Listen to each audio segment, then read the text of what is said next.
Yeah, doing well. I don't think we showed it today. First game with our rookies and our free agents, but okay naman. I think what's really nice is the last 2 weeks. No, the practice has been competitive. Players are engaged.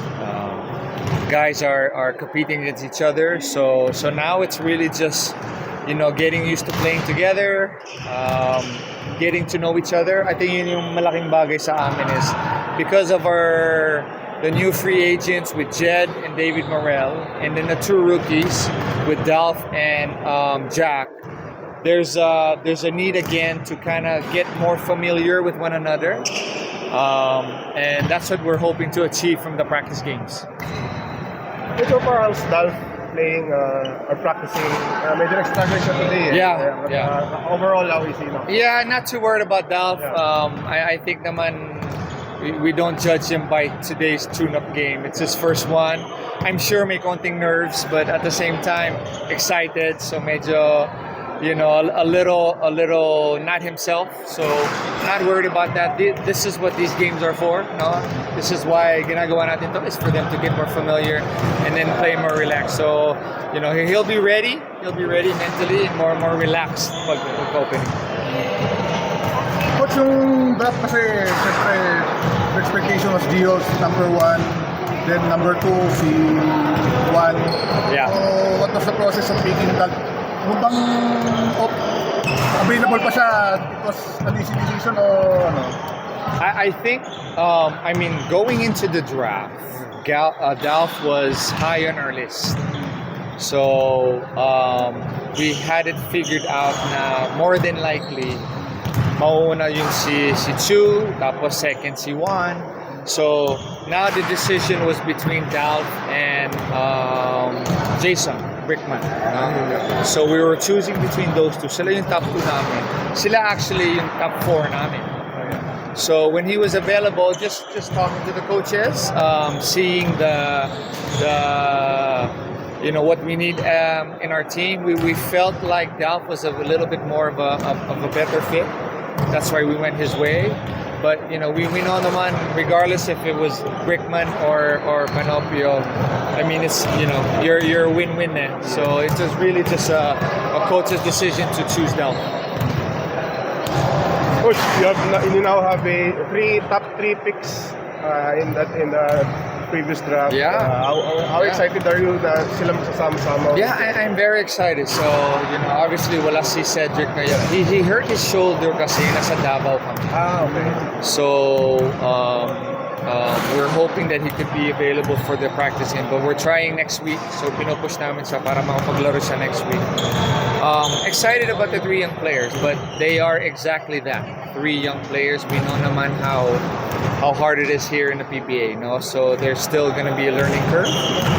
There's still going to be that experience factor that they need, but we're hoping that again, the more games, the more time together, they will learn to gel and form a good chemistry. But you can be excited as long as they're healthy. Those 3 talented guys are going to be hard to defend also, and we feel like we're fortunate to have them. We're just looking forward to just again going through the growing pain, but at the same time using them as our cornerstones.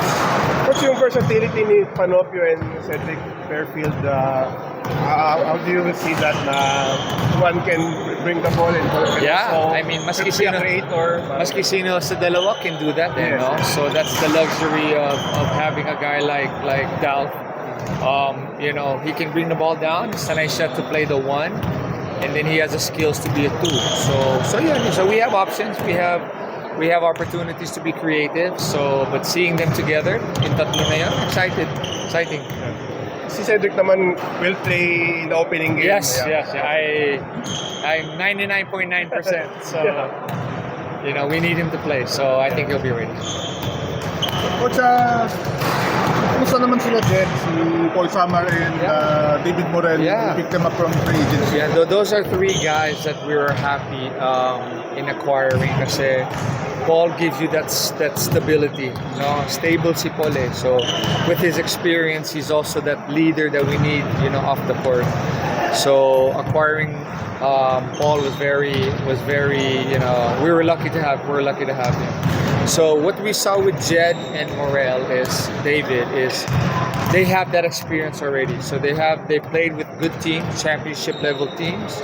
So that's what we're asking them to bring here, to bring the experience, to bring what they learned there, and of course they have specific roles that we have for them.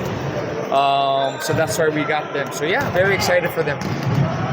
Coach, update lang sa rookies, other rookies mo kasi we saw Manu and even si Paul Maisek nandito. Yeah.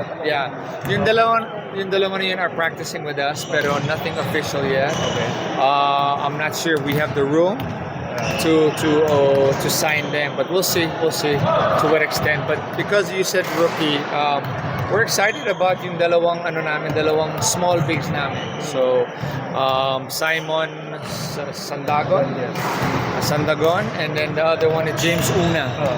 So yung dalawa na yon, maybe not too much of a big name, but I think once they're ready to join us, they're both gonna really help us.